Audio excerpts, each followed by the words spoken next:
Assalamualaikum warahmatullahi wabarakatuh. Perkenalkan, nama saya Resti Adaha dengan NIM 2212014, Prodi Pendidikan Islam Anak Usia Dini. Di sini saya akan mereview sedikit tentang novel yang saya bacakan yang berjudul Cecilia dan Malaikat Ariel. Baiklah, di sini saya akan membacakan identitas dari novel tersebut. Judul novel Cecilia dan Malaikat Ariel. Penulis novel Justin Gardner. Kota penerbit London. Dan penerbitnya yaitu Phoenix House. Tahun terbit novel tersebut 2008. Tebal novel 210 halaman. Di sini saya akan membacakan sinopsis novel Cecilia dan Malaikat Ariel. Pada waktu itu sedang Natal, Cecilia menunggu untuk dibawa ke ruang keluarga di bawah. Cecilia adalah seorang anak kecil yang sedang sakit keras, namun harapan ia untuk sembuh tak kunjung padam.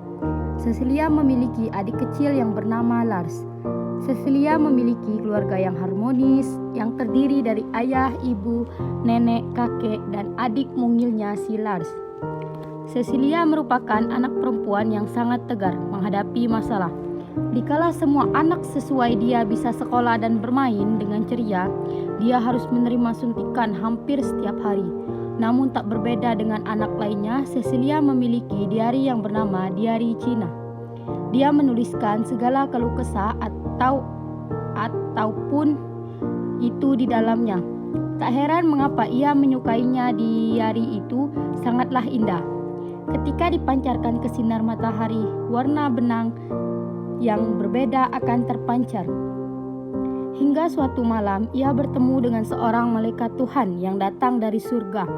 Mereka awalnya memang sangat canggung, namun sampai beberapa hari mereka membicarakan perbedaan-perbedaan mereka. Ariel menanyakan seperti apa rasanya menjadi manusia yang terdiri dari darah dan daging. Dan Cecilia juga bertukar pertanyaan pada Ariel, bagaimana menjadi malaikat di surga. Cecilia bercerita tentang semua panca indera yang ia miliki. Ternyata semua itu berbeda dengan yang dimiliki malaikat. Malaikat tidak dapat merasa, melihat dengan mata, mengecap rasa, bahkan mendengar dengan telinga, atau merasakan sesuatu yang dingin atau panas. Cecilia kebingungan. Dan akhirnya Ariel pun menjawab semua kebingungan Cecilia. Malaikat melihat, mendengar, menggunakan mata dan telinga batin. Mereka tidak bisa merasa atau mengecap. Mereka juga tidak bobot atau pikiran. Simpulnya, malaikat tidak bisa bermimpi ataupun tertidur. Mereka juga tidak bisa ditumbuhi rambut, kuku, dan segala hal yang bisa bertumbuh karena tidak ada darah dan daging di tubuh mereka. Mereka berdua sangat akrab, membicarakan semua tentang hal surga dan bumi, tentang planet-planet, asteroid, dan segala hal di galaksi. Setiap ibu dan ayah Cecilia menyetel alarm untuk mendampingi Cecilia. Malaikat Ariel melelapkan Cecilia dan ia pergi. Semua berjalan begitu saja, hingga Cecilia mengalami kondisi buruk dan kemudian membaik seperti itu terus hingga hampir 1 bulan sebelum Natal. Cecilia dan Ariel mencoba papan ski Cecilia yang baru diberikan sebagai kado Natal beserta tobogan dan sepatu skate-nya. Mereka bermain di luar sana hingga lupa waktu. 2 malam mereka mencoba tobogan dan papan ski barunya, seakan malaikat Ariel memberikan kebahagiaan sebelum Cecilia terbang ke Bali termin nanti. Hari terakhir mereka bermain, mereka pergi menuju rumah sahabatnya Cecilia, yaitu Marianne. Cecilia terharu melihatnya, seakan bertanda mereka akan berpisah selamanya. Setelah melihat Marianne dengan mengendap-endap, Cecilia pun meninggalkan kupu-kupu kecil untuk Marianne, untuk dijadikan kenangannya. Ia tidak tahu bahwa itu akan menjadi kenangan terakhirnya bersama Marianne. Akhirnya mereka pulang dan Ariel melelapkan Cecilia. Semua keluarga berkumpul dan menaruh bintang pohon Natal tahun lalu yang ditemukan Cecilia dan Ariel semalam di perut Cecilia. Cecilia mendadak terbangun dan ia lega karena semua keluarganya mempercayainya. Ia seolah memberitahu perjalanannya selama bersama dengan Ariel 2 malam, hampir 3 malam itu. Lalu entah kenapa Cecilia ingin kembali tertidur dan akhirnya Cecilia mengakhiri percakapan bersama keluarga besarnya itu. Beberapa kali ia terbangun dan melihat Ariel terbang melalui jendela. Lalu Ariel mengajak Cecilia terbang. Mereka pun terbang dengan berpegangan erat melihat semua isi kota Skotbu pada pagi hari sebelum matahari terbit. Mereka terbang tinggi melewati bukit gagak. Beberapa saat kemudian mereka terbang ke jendela kamar Cecilia. Mereka duduk di pinggir jendela, persis seperti pertama kali Ariel datang. Kelebihan dari novel Cecilia dan Malaikat Ariel adalah terdapat banyak berbagai percakapan yang syarat dan fisiologis. Dalam hal ini karena disajikan melalui sudut pandang anak kecil yang mana mempunyai rasa keinginan tahu luas, pun oleh malaikat yang memiliki teman yang dapat diajak berdiskusi dan sekedar berbincang. Perbincangan mereka inilah yang menjadi daya tarik. Menariknya yaitu karena berbagai percakapan atau dialognya, percakapan sangat hangat, sederhana dan terkadang lucu, tetapi mencerdaskan antara dua makhluk yang baru bersahabat. Selain itu, diceritakan pula bahwa malaikat Ariel ini hanya datang ketika Cecilia benar-benar sedang sendiri saja. Terlebih saat keadaannya semakin buruk, Cecilia meminta orang-orang yang sedang menunggunya itu untuk pergi sejenak agar ia dapat berjumpa dengan malaikat Ariel. Kemudian, dalam novel ini disajikan pula cara berpandang dan berpikir secara mendalam mengenai hakikat pengada-adaan dan keadaan. Karena cerita dibalut dalam bentuk sedemikian rupa ini, pembaca dibuat untuk merenungkan terkait disiplin filsafat dengan pembahasan yang lebih mengalir juga. Menarik menggunakan bahasa yang ringan meskipun bahasanya terjemahan. Cecilia dan malaikat Ariel menampilkan pemikiran yang jauh dari kata mainstream dan keluar di luar akal manusia.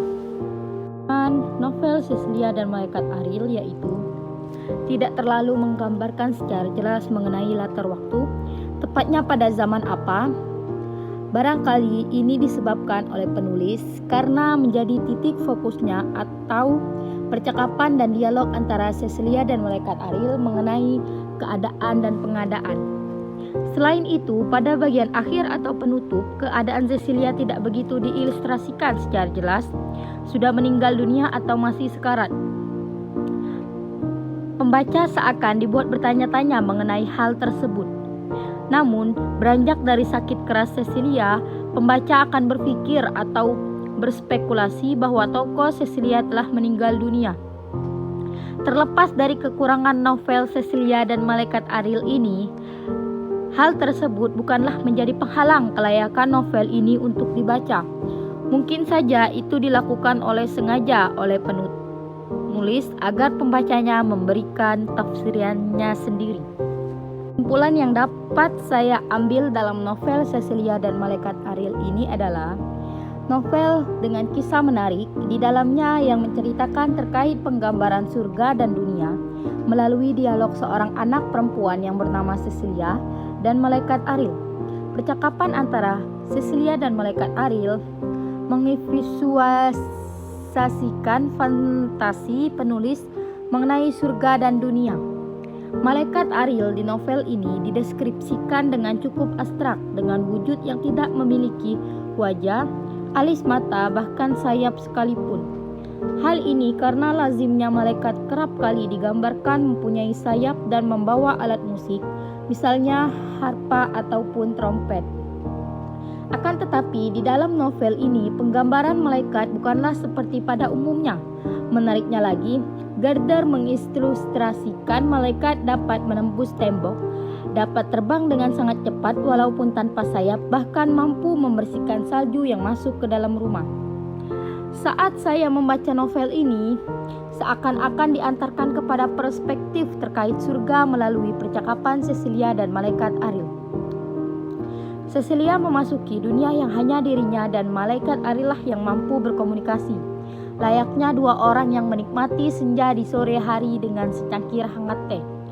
Cecilia dan Malaikat Ariel memberikan ilustrasi bahwa kematian tidaklah semengerikan yang diceritakan oleh orang-orang. Hal itu karena ada bagian di mana Cecilia akan mendapati bahwa kematian merupakan bagian indah atas segala misteri yang dipertanyakan di dunia ini. Novel ini sangat direkomendasikan untuk dibaca bagi kita yang pengingat cerita fiksi, sebab Gardner sungguh membaca pembacanya masuk dan menikmati dialog antara Cecilia dan Malaikat Ariel mengenai dunia surga. Sekian yang bisa saya sampaikan mengenai novel yang saya bacakan tentang Cecilia dan Malaikat Ariel. Wassalamualaikum warahmatullahi wabarakatuh.